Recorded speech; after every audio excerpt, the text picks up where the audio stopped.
People say okay if them is bad, but we will need the people help them and come if we talk about issues that are important to work in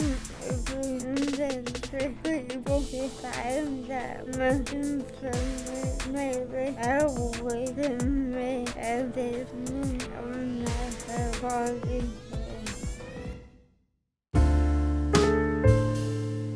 Hello and welcome to the People First podcast. Today we are speaking to our good friend Will Quick on the show. Will visited our office as part of an ongoing project, so we decided to do a podcast episode where we could share more information all about it. Welcome back to the show, Will. Thank you very much, Tom. Hello, everyone.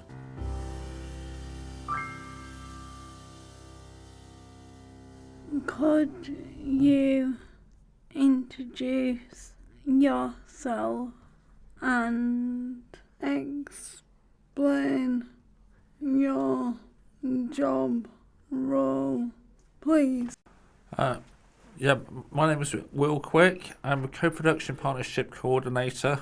I'm employed by Equality Together, and I'm lucky enough to work with people across the Bradford district who are involved with different organisations which support disabled people. What is this project about? We're working on developing some guides to public buildings in the Bradford district, and we want us to do 5 or 6 to start with, but the guides are going to be letting people know what sensory issues there are in the buildings. So what's the lighting like, what's the sound levels like, is it got strong smells, things like that. So we're going to be going to different types of buildings. We're doing Darley Street Market, we're going to do a community hospital, one of the museums or galleries in the district, maybe a bus station. So, and what we'll be doing is got a checklist which we've developed with people who are neurodiverse and have learning disabilities to say what's important, and we go to the buildings and say the lighting levels, it's bright or it's not, it's a bit dim or it's echoey. So so we'll be going all around Bradford doing these guides. Then we said we're going to do 5 or 6 buildings to start with. We've already done some at Manningham Mills and some at Central Hall in Keighley, which people from People First, Keighley and Craven help with. Yeah, and I've just done a quick test video run today, which I'll send to you and then see what you think. Right, fabulous. How did you first get involved with this project? So in my job, I do different projects with people with different disabling conditions and the council and NHS. And one of the projects is trying to make Bradford a better, more friendly place if you've got a neurodivergent condition or you've got a learning disability.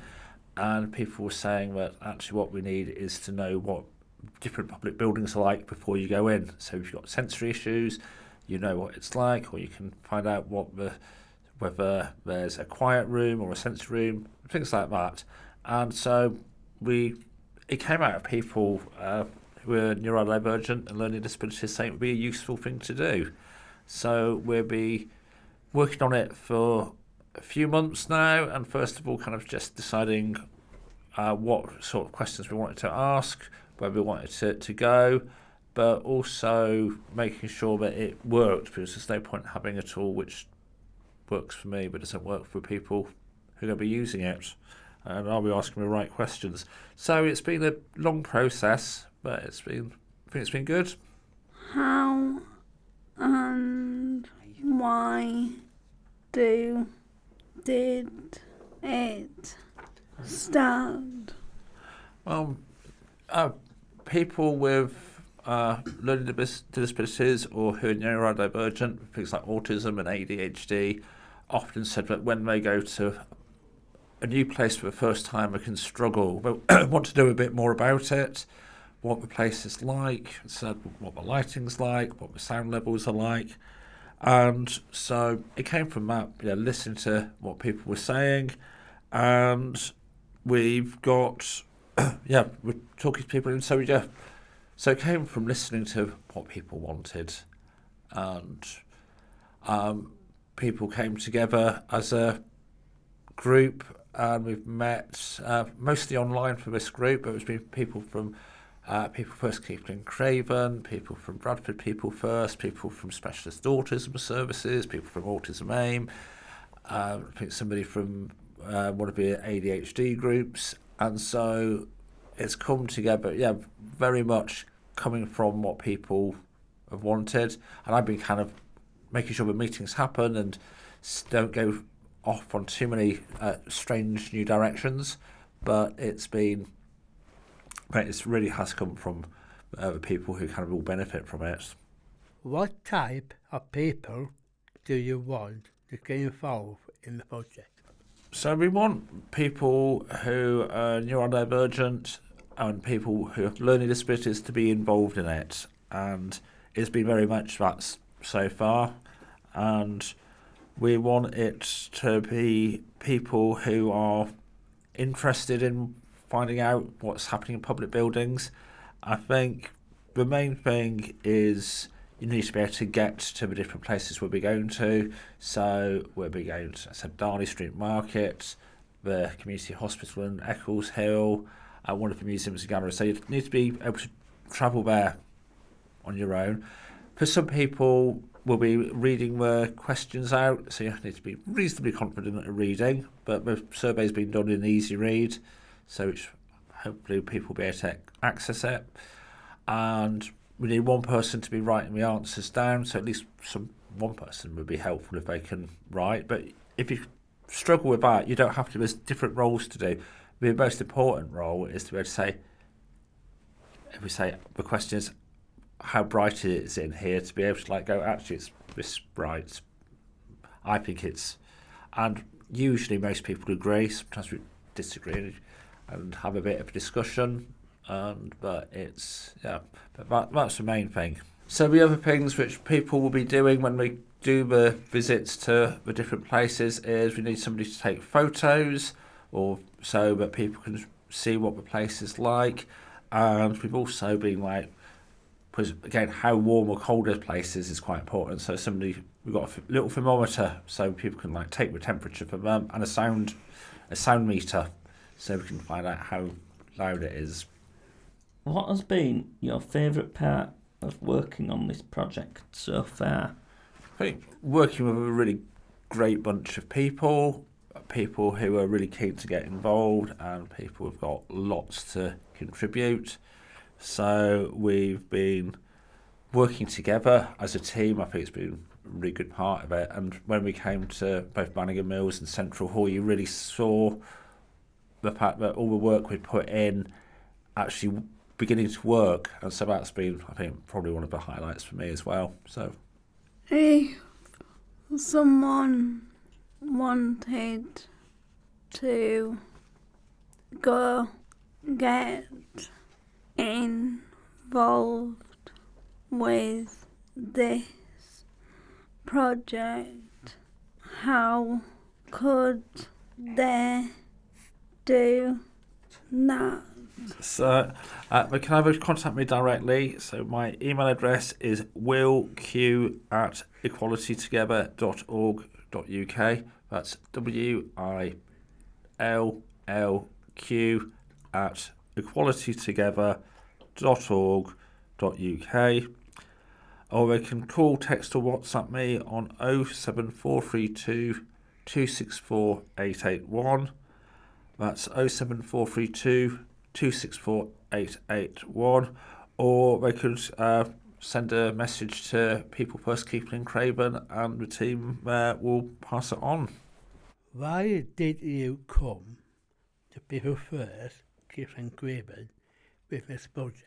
I got in touch with a lot of different groups asking people who wanted to be involved in this, and People First Keeping Craven came back and were really keen to be part of it. And when we were doing testing the sensory needs checklist, Somebody suggested that we came to Central Hall and did a test there, so that's worked out really well. And so, yeah, because you're all really keen to get involved with different stuff and enthusiastic about the work we're doing. So work with people who are enthusiastic about it. What are the plans for when the project is finished? Well, that's a little while off at the moment. But so before we get to that stage, we need to do the visits to the different sites. But the stage after that is we need to get all the information onto the internet so people can find it. And so after we've done this stage, we will be looking at how to making an accessible website, find out from people with learning disabilities and people who are neurodivergent.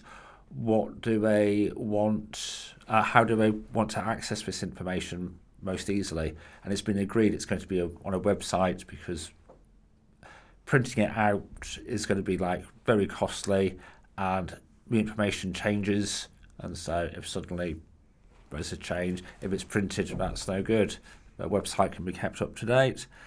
And once we've got this first stage done, I think it's about having a toolkit which other people and other groups can use and go to other buildings, and so build it up from there. So I'll be taking it to a bit where there's probably 5 or 6 buildings done, plus the places we tested like Central Hall and Manningham Mills. But after that, it'd be really good if other people can go out and visit Cliff Castle Museum or the Victoria Hall in Keighley or Salts Mill in Saltaire, wherever it is people want to go. So that's the next stage. Why do we need involve people with disabilities when viewing accessibility? Because it's about making buildings work for our needs, and we are with people who know what works for us and what doesn't work for us. I think it's especially important when looking at sensory issues, which is particularly for people who are neurodivergent or have a learning disability. And many of us have some sensory sensitivities, so we might be more sensitive to light or sound or smells, and we will notice things which other people might miss. And ideally we have a team of people going to different buildings so we can all pick up on different things. And again, as we go forward, it might be really important to get people to be working with people who manage supermarkets to be involved. So it's about building a team going forward.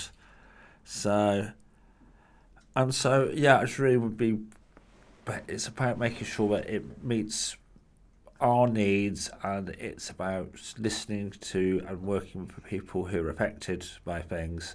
So that's why. So thank you for that. That's all the time we have for today. We'd like to say a big thank you to Will for joining us on the show again.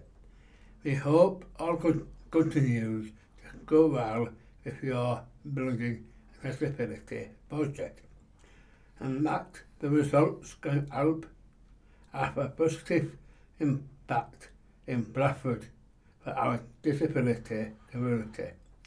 Do you have anything else you would like to say before we end the show? No, I'd just like to thank you all for inviting me on and asking such really good questions. So it's been a pleasure, and look forward to working with you all over the coming weeks and months on this and other projects. Not a problem. Thanks for coming on. I hope and pray to get you working again. If you enjoy it, don't forget to follow us on social media to find out about what we do and our upcoming interviews, you can join us on TikTok, Facebook, X and Instagram by searching for the People First Podcast. Thanks again for listening and we will see you next time.